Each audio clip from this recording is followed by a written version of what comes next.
Kagulat World. Hindi ito tungkol sa isang torneo lang. Ito ay isang tuloy-tuloy na pag-akyat ni Alexandra Ayala sa pinakamataas na antas ng world tennis. Kumpirmado na sasabak siya sa 3 sunod-sunod na major clay tournaments sa Europe bilang bahagi ng kanyang build-up para sa Grand Slam stage. Magsisimula siya sa Mutua Madrid Open sa Spain mula April 21st hanggang May 3rd, susundan ng Italian Open sa Italy mula May 5th hanggang 17th, bago tumulak sa pinakamalaking entablado, ang French Open sa Paris mula May 8 hanggang June 7. Hindi ito simpleng scheduling. Ito ay malinaw na blueprint ng isang atleta na seryosong hinahanda ang sarili para sa elite-level competition. Sa puntong ito ng kanyang career, si Alex ay hindi na lang umaasa sa exposure. Siya ay consistent ng nasa main draw ng pinakamalalaking torneo, isang bagay na bihira para sa isang Filipina sa modern era. Ang kanyang presensya sa Madrid at Rome ay patunay na kinikilala na siya bilang bahagi ng global circuit, hindi lang bilang racing prospect, kundi bilang lehitimong competitor. Sa Madrid pa lang, agad na siyang haharap sa kakaibang kondisyon ng clay courts. Mas mataas ang altitude, mas mabilis ang bola, at mas unpredictable ang rallies. Ito ang unang test kung gaano siya kahanda mag-adjust laban sa world-class opponents. Ngunit halos walang pahinga pagkatapos nito.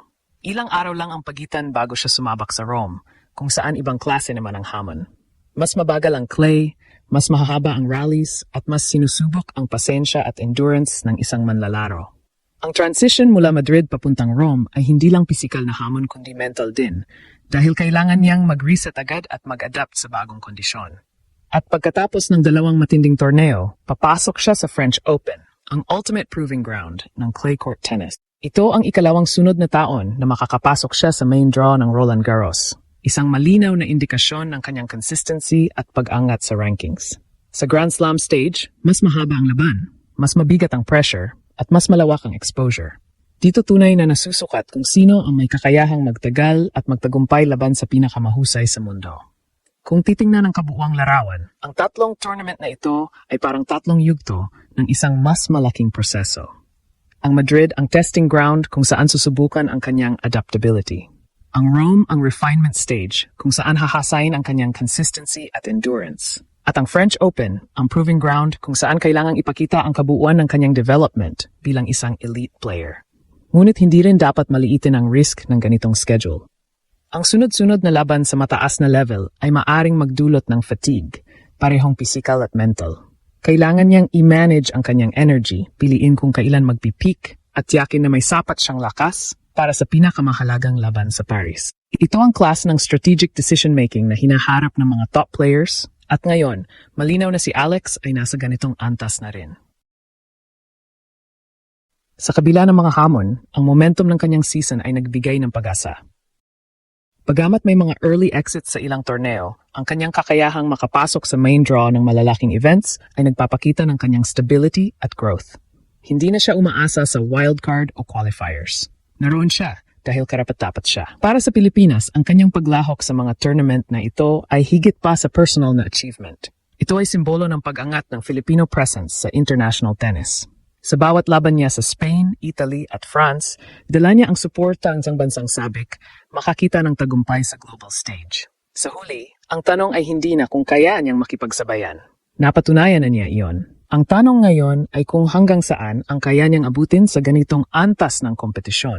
Ang 3 tournament na ito ay hindi lang bahagi ng kanyang schedule. Ito ang magiging sukatan ng kanyang kahandaan para sa susunod na yugto ng kanyang career. Habang papalapit ang French Open, unti-unting tumitindi ang spotlight. At sa gitna ng lahat ng ito, si Alex ay patuloy na umaakyat, hakbang-hakbang, laban sa pinakamahusay sa mundo. Sa mas malalim na analysis, ang sunod-sunod na paglahok ni Alex sa Mutua Madrid Open, Italian Open, at French Open ay hindi lang simpleng tournament run. Ito ay isang high-level stress test ng kanyang buong game system. Unang layer, technical adaptation. Ang clay ay pinaka-demanding na surface pagdating sa shot construction. Hindi sapat ang power. Kailangan ng tamang spin, depth, at patience. Si Alex, bilang left-handed baseliner, may built-in advantage sa cross-court angles lalo na laban sa right-handed opponents. Pero ang challenge ay consistency ng kanyang rally tolerance. Sa Madrid, dahil sa altitude, mas mabilis ang bola, kaya kailangan niyang bawasan ang unnecessary spin at mag-focus sa flatter, penetrating shot. Sa Rome naman, babalik siya sa mas traditional clay dynamics, mahabang rallies, mas mabagal na pace, kung saan masusubok ang kanyang endurance at decision-making. Ikalawang layer, transition management. Ang pagitan ng Madrid at Rome ay napakaiksi. Ibig sabihin walang luxury para mag-reset ng laro. Ang elite players ay may kakayahang mag-adjust on the fly at ito ang isa sa pinakamalaking test kay Alex ngayon. Kung maganda ang performance niya sa Madrid, kailangan niyang i-carry iyon ng hindi napapagod. Kung hindi naman, kailangan niyang mag-reset agad mentally. Ito ang tinatawag na competitive elasticity, ang kakayahang bumawi o mag-sustain sa gitna ng compressed schedule. Ikatlong layer, matchup intelligence. Sa level ng WTA at Grand Slam, hindi na generic ang laban. Bawat kalaban may specific patterns. Halimbawa, laban sa heavy hitters tulad ni na Arina Sabalenka, kailangan niyang kontrolin ang tempo at i-extend ang rallies para ma-neutralize ang power. Laban naman sa consistent baseliners tulad ni Iga Swiatek, kailangan niyang maging aggressive sa tamang moments dahil hindi sapat ang passive play. Ang ability niyang mag-adjust per opponent ang magiging susi kung makakakuha siya ng upset wins. Ika-4, mental endurance. Ito ang madalas hindi nakikita, pero pinakamahalaga sa ganitong stretch. Ang sunod-sunod na high-stakes matches ay nagdudulot ng emotional fatigue. Ang bawat talo, bawat close match, bawat pressure point, lahat may epekto. Dito papasok ang maturity ni Alex bilang competitor. Kaya ba niyang i-compartmentalize ang results? Kaya ba niyang manatiling composed kahit sunod-sunod ang laban? Ang mga top players ay hindi lang magaling, matibay sila sa loob. Ika-5, ranking implications at strategic positioning. Ang bawat panalo sa Madrid at Rome ay may malaking epekto sa ranking points niya.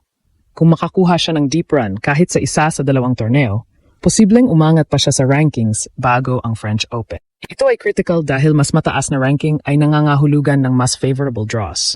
Iwas agad sa top seeds sa early rounds.